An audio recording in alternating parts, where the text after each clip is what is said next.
প্রথমবার স্টার্ট উঠে কিনা। দেখতে পাচ্ছেন কতটুকু পরিমাণে জল আসছে, আপনাদের স্যাংশন পাইপ দেখতে পাচ্ছেন। আর ডেলিভারি এটাকে প্রথমে স্টার্ট দেওয়ার আগে এমনভাবে আনতে হবে। প্রায় একখানি ক্ষেতের জমিতে আমাদের নতুন মেশিন দিয়ে হয়েছে, না হলে কিন্তু মেশিনটা বন্ধ করার কোনো প্রয়োজনই ছিল না। এখন কিন্তু স্যাংশন পাইপটা খুলে নিলাম। প্রিয় বন্ধুরা, আবারও স্বাগতম জানাই আমার নতুন একটি ভিডিওতে। আশা করি আপনারা ভালো আছেন, সুস্থ আছেন। তো অনেকদিন পর বাড়ি থেকে মেশিন নিয়ে চলে আসলাম। তো মেশিন যখন কিনেছি তখনও কিন্তু আমি আপনাদের সঙ্গে শেয়ার করেছি। তো চলুন আগে মেশিনটা ভালো করে ফিটফাট করব, পাইপগুলো বেছাবো, তারপর আপনাদের সঙ্গে আবারও কথা বলবো। কোন কোন জমিতে জল দেব, কী কারণে জল দেব, প্রত্যেকটি জিনিস শেয়ার করব। ভিডিওটি অনেক ভালো লাগবে আপনাদের কাছে, শেষ পর্যন্ত দেখবেন। আর অবশ্যই কৃষক বন্ধুটিকে সাপোর্ট ও ভালোবাসা দেবেন। দেখতে পাচ্ছেন স্যাংশন পাইপ, এই যে স্যাংশন পাইপ দেখতে পাচ্ছেন। আর ডেলিভারি পাইপ আমাদের কিন্তু কমপ্লিট, আমি একদম ঠিকঠাক করে নিয়েছি। আর জমির মধ্যেও কিন্তু পাইপ বসানো কমপ্লিট। তো অনেক দিন হলো মেশিন দিয়ে জল দেই না, তো আজকে চলুন জল দেব। আর এই যে মেশিন, এই যে বাটনটা দেখতে পাচ্ছেন, এটা এখনও অফ রয়েছে। তো এটা প্রথমে অন করতে হবে। তারপর এই যে সিস্টেমটা দেখতে পাচ্ছেন, এই যে এটাকে প্রথমে স্টার্ট দেওয়ার আগে এমনভাবে আনতে হবে। স্টার্ট দেওয়ার পর তারপর কিন্তু আবার ঠিক জায়গার মধ্যে চলে যেতে হবে। আর এটা হচ্ছে বাড়ানি কমানি। তো চলুন অনেকদিন পর স্টার্ট দেবো একদম সরাসরি, দেখুন প্রথমবার স্টার্ট উঠে কিনা দেখতে পাচ্ছেন। তারপর এটা এইভাবে প্রথমবারে স্টার্ট উঠলো। এই দেখুন এখন বাড়াবো কমানি।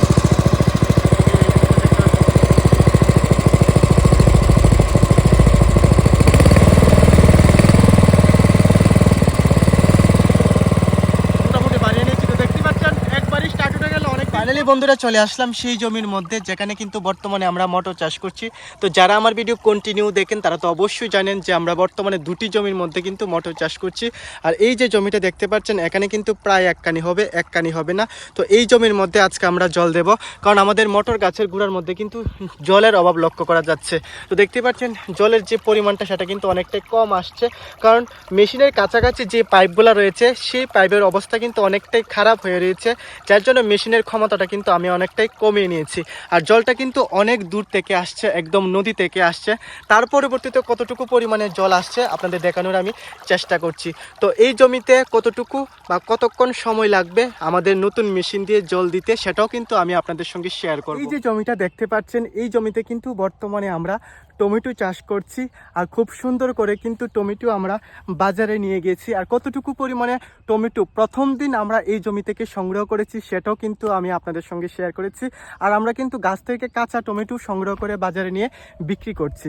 তো বন্ধুরা, এই জমিতেও কিন্তু আজকে আমরা প্ল্যান আছে যে আজকে আমরা এই জমির মধ্যে জল দেব, কিন্তু মোটর গাছে জল দিতে দিতে অনেকটাই দেরি হয়ে যাবে, কারণ আমরা কিন্তু আজকে কৃষি জমিতে আসতে অনেকটাই দেরি হয়ে গেল।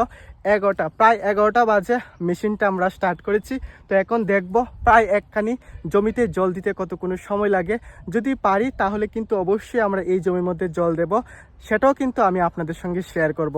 তো প্রিয় বন্ধুরা, প্রত্যেকটি জিনিস কিন্তু আমি আপনাদের সঙ্গে শেয়ার করি, তাই অবশ্যই ভিডিওতে লাইক কমেন্ট শেয়ার করে এই কৃষক বন্ধুটিকে সাপোর্ট ও ভালোবাসা দিয়ে সাহায্যের হাত অবশ্যই বাড়িয়ে দেবে। জল দেওয়া কিন্তু আমাদের প্রায় শেষের দিকে। তো দেখতেই পাচ্ছেন সমস্ত জমিতে কিন্তু আমরা জল দিয়ে দিয়েছি। আর শুধুমাত্র এই যে একটি কেল রয়েছে, এই কেলটা অবশিষ্ট রয়েছে জল দেওয়ার জন্য। আর 10 থেকে 15 মিনিট সময় লাগতে পারে এই কেলটার মধ্যে। তো বন্ধুরা, প্রায় 11টার সময় মেশিনটা আমরা শুরু করেছিলাম, আর এখন গড়িতে বাজে 12:52। তো আপনারা অনুমান করতে পারেন প্রায় একখানি ক্ষেতের জমিতে আমাদের নতুন মেশিন দিয়ে জল দিতে কতটুকু সময় লেগেছে। তারপর বন্ধুরা, এখন কিন্তু মেশিনটা অফ করে নেব। তার পরবর্তীতে কিন্তু চলে যাব সেই জমিতে যেখানে আমরা টমেটো চাষ করছি, এবং এই জমিতে গিয়ে কিন্তু আবারও আমরা জল দেওয়া শুরু করব। প্রত্যেকটি জিনিস আপনাদের সঙ্গে শেয়ার করব, তার জন্য অবশ্যই কৃষক বন্ধুটির পাশে সব সময় থাকবে। যেখানে আমরা মটর চাষ করছি ঠিক তার পাশাপাশি কিছু দূরবর্তী স্থানে কিন্তু আমরা টমেটো চাষ করছি, যার কারণে মেশিনটা কিন্তু আমাদের অফ করতে হয়নি। আমরা এক জমি থেকে আলগি দিয়ে পাইপ কিন্তু আমাদের যেখানে আমরা টমেটো চাষ করছি সেই জমিতে নিয়ে আসলাম। আর এখন মেশিনের কাছাকাছি অবস্থানে শুধুমাত্র এই কারণে গেলাম মেশিনের সব কিছু ঠিকঠাক আছে কিনা, তেল কতটুকু রয়েছে তা দেখার জন্য। তো মেশিনের যে ট্যাঙ্কি রয়েছে 1.5 থেকে 2 লিটারের মতন বা 1 থেকে 1.5 লিটারের মতো তেল কিন্তু মেশিনের ট্যাঙ্কির মধ্যে রয়েছে। তা সত্ত্বেও মেশিনের মধ্যে আবার কিন্তু আমি তেল ঢেলে আসলাম, যাতে তেলের অভাবে মেশিন বন্ধ না হয়ে যায়। যদি তেলের অভাবে মেশিন বন্ধ হয়ে যায় তাহলে কিন্তু এই মেশিনের জন্য অনেক বড় সমস্যা বা ক্ষতির কারণ হতে পারে মেশিনের জন্য।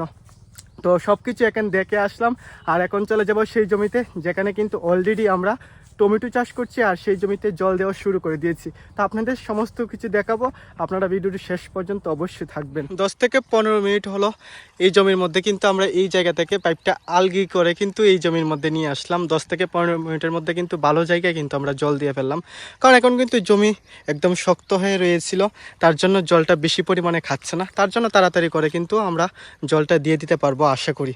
দেখতে পাচ্ছেন তো এই জমির মধ্যে আমরা জল দেব, তার পরবর্তীতে কিন্তু মেশিনটা অফ করে চলে যাবো বাড়ি। মেশিনটা আমাদের একটু অফ করতে হবে, কারণ টমেটো গাছে জল দেওয়ার একটু সমস্যা হয়েছে, কারণ পাইপের মধ্যে কোনো জোড়া নেই, তার জন্য অফ করতে হবে। তার জন্য চলে আসলাম মেশিনটা বন্ধ করার জন্য। দেখতে পাচ্ছেন এই জিনিসটা শেষ, একদম সুন্দরভাবে বন্ধ হয়ে গেল। তো পাইপটা ঠিক করতে করতে প্রায় 5 থেকে 10 মিনিট সময় লাগবে, বাবু বললো তাড়াতাড়ি করে ঠিক করে নেবে। তো আমি 10 থেকে 12 মিনিট বা 15 মিনিট অপেক্ষা করব, তার পরবর্তীতে কিন্তু আবারও মেশিনটা শুরু করে দেব। আশা করি বন্ধুরা দেখতে পাচ্ছেন এই যে পাইপটা, তারপর কিন্তু এদিকে চলে আসলো, তারপর দেখতে পাচ্ছেন আবার ব্যাকা করে দেওয়া হলো। তো তার কারণে শুধুমাত্র মেশিনটা বন্ধ করতে হয়েছে, না হলে কিন্তু মেশিনটা বন্ধ করার কোনো প্রয়োজনই ছিল না। তো দেখতে পেলেন, তো চলুন। আর এইদিকে দেখতে পাচ্ছেন এই সাইড কিন্তু আমাদের জল দেওয়া কমপ্লিট হয়ে গেল, আর মাঝখানে কিন্তু আমরা একটা কেল সিস্টেম করে দিয়েছি। আর শুধুমাত্র এই যে লাইনটা দেখতে পাচ্ছেন এই জায়গাটির মধ্যে কিন্তু এখন জল দেওয়া হবে, আর এক পাশে কিন্তু জল দেওয়া আমাদের কমপ্লিট হয়ে গেল। জল দেওয়া আমাদের কমপ্লিট হয়ে গেল, আর দেখতেই পাচ্ছেন বেলার অবস্থা কি আছে, কিন্তু খুব সুন্দরভাবে সূর্য উঠেছিল, মনে করেছি রৌদ্র থাকতে থাকতে স্নান করে নেব, কিন্তু এখন দেখতে পাচ্ছি বেলা কিন্তু একদম গড়িয়ে গেছিলো, প্রায় 2:30 বেজে গেল জল দিতে দিতে। তো দেখতে পাচ্ছেন এখন কিন্তু স্যাংশন পাইপটা খুলে নিলাম, আর জল প্রথমে বার করতে হবে, তারপরে কিন্তু আস্তে আস্তে মেশিনটা খুলবো, তারপরে নিয়ে চলে যাবো বাড়িতে। কিছু কিন্তু একদম খুলে নিলাম। তো চলুন একবার আপনাদের একটু দেখাই যে মেশিনের মধ্যে কতটুকু পরিমাণে তেল রয়েছে। তো এই ড্রামটার মধ্যেও কিন্তু তেল রয়েছে, দেখতে পাচ্ছেন ড্রামটার মধ্যেও কিন্তু এখনও তেল রয়েছে। তো চলুন দেখাই কতটুকু পরিমাণে তেল রয়েছে, যাতে আপনারা একটু অনুমান করতে পারেন।